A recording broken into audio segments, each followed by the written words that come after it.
Few professional athletes, especially NBA players, have been as outspoken against human rights violations across the globe as Enes Freedom. He's spoken out against some of the most brutal regimes in the world, including China, a massive financial backer of the NBA, and the government's human rights violations against Uyghur Muslims. He's even spoken out against his home country's government in Turkey, leaving him stateless and in fear for his safety for a period of time. Enes Kanter changing his last name to Freedom after becoming an American citizen last year. Enes Freedom's strong stance for human rights has caught the attention of the human rights organization Hardwired Global. Their mission, empowering leaders to advance human rights for all. Enes Freedom recently received the Hardwired for Freedom Award for Human Rights Advocacy. And joining us now, professional athlete, human rights activist Enes Freedom, alongside the founder and president of Hardwired Freedom Global, Tina Ramirez. Thank you both so much for coming on. Really excited to have this conversation. It's an important one. I know, Enes, you are no stranger to being in the public eye. Of course, you found plenty of success on the basketball court. But what did it mean to you to be honored with this award? Of course, first of all, thank you for having us. And of course, it was an honor. First time I heard about their Hardwired mission, I got so excited and I immediately called my manager. I was like, let's do this. And I do want to give huge shout out to Hardwired family, Tina, Victoria, and everyone who's behind the curtains working so hard to stand up for what's right. And it was a beautiful moment. I made some really cool friends actually.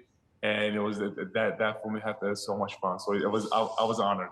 Oh, that's great to hear. Tina, I got to ask, why was Enes the right choice for this honor? Well, at Hardwired, we believe that everybody is hardwired for freedom, but no one exemplifies that more than Enes. I mean, just as you shared earlier, from his stance against Turkey and the impact on his own family, losing his ability to even see his family again in Turkey because of his stance standing up against the government and their dictatorial rule in Turkey, but also then in China. I mean, people are literally having their organs harvested in China, and he had the guts to stand up and to say something, the courage. And for that, because of all the money that the NBA, gives to China, or the involvement of China and just our NBA, he literally got blackballed. And so no one exemplifies this courage, the empathy for people who are literally just losing their most fundamental freedom around the world than Enes. And so we are honored to be able to support him and his foundation and to be able to really honor him. And we want more people to be able to stand up for freedom, especially in America. I mean, we often don't think how often people have to lose their own livelihood for simply standing up for freedom. And yet he did. And we want to be able to honor him and the work that he's doing around the world. You know, it's so easy to just go along with the crowd and not speak out, not say anything, not ruffle any feathers. But Enes, you're not afraid to criticize, as Tina was pointing out, the Chinese government. But also you're critical of even the NBA and NBA star LeBron James. You've accused James of bowing down to China's authoritarian regime. Why did you feel it was time to speak out? Because I was seeing the hypocrisy. I played in the NBA for the last 11 years, and I was seeing how they will stand up for the things until it affects their money and business. It was unacceptable for me, because human is human. It doesn't matter here or somewhere else around the world. And people need to understand, while I was dribbling the ball in America, on the other side of the world, people are losing their loved ones, and losing their hopes, losing their homes. So it was bigger than basketball, bigger than myself, and bigger than NBA. So that's why I was like, you know what, enough is enough. I'm just going to go out there. And I know it's going to be very uncomfortable. I know it's going to come with a lot of consequences and backlash from some of the people. But this is the right thing to do, because this is bigger than basketball. Yeah, Tina, when you hear from pro athletes, their focus is, of course, what's happening on the court, bettering themselves when it comes to their athletic ability. The fact that Enes is willing to sacrifice that and really speak out against, China, the government there. What was that like? And talk to me about, the fact that this is pretty uncommon for an athlete to be willing to do something like this. Well, it's extremely uncommon. I think that's such a good point. And one of the things that we shared when we gave him the award, and people can find that on our website at Hardwired Global, but was that I've worked in over 30 different countries where people are losing their most fundamental freedom. And where the ability to speak out is a life and death reality for them. And when someone like Enes speaks up for them and mentions their name, stands in their defense, they might not be quite as tortured as they would have been had they not been remembered, had they not been spoken out for. And I think that that's what people take for granted so often. And there are so many people in America with a platform.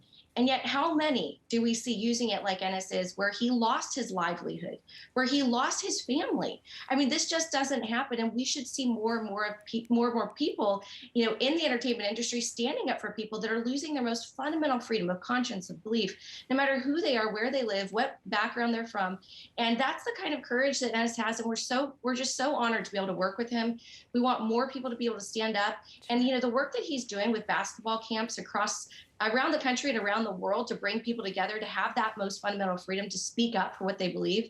We need more people doing that kind of work. And so we're just honored to be able to stand with him. And we want more people to be inspired by this award and by his courage and to get behind him. Sports really does bring people together, right? You can come from all different backgrounds, have all different views, but when you're playing on the same team, you have one goal, and that is to bring home the victory. And as I have to ask you about some NBA news, they announced this week that there are going to be no games set for Election Day, of course, November 8th. Tell me about that. How do you view that decision? I think it's a great idea. I think people need to go out there and vote, and NBA pushing for it. But the problem is, NBA will encourage you to vote for a certain party. I have so many coaches and players and so many people are feeling so uncomfortable because who they vote for or who they cheer for. I remember whenever I go out and attend this conservative the media, I was getting those dirty looks from my teammates and from my organization. And I remember so many of my coaches were coming up to me and whispering in my ear because they didn't want to say it out loud because they knew if they did, they will get harassed the rest of the season. They were saying, "Hey, man, I saw you on this channel. I saw you on this newspaper. Me and my family support you. Keep doing what you're doing." And I was like, "Why are you whispering me?" And they said, "Well, we just don't want to get harassed because of the environment that we live in." And I was like, I cannot believe this, Yeah. So it is an amazing idea, but the problem is they will push you to only vote for a certain party, and that is unacceptable. You cannot do that in America. It takes courage to speak out about your own views, even if they might not be popular or in the mainstream. Yeah. And we appreciate you coming on and sharing your thoughts. And congratulations, of course, on this award. Enes Freedom and Tina Ramirez, we appreciate the conversation. Thank you so much. Thank you. You're welcome.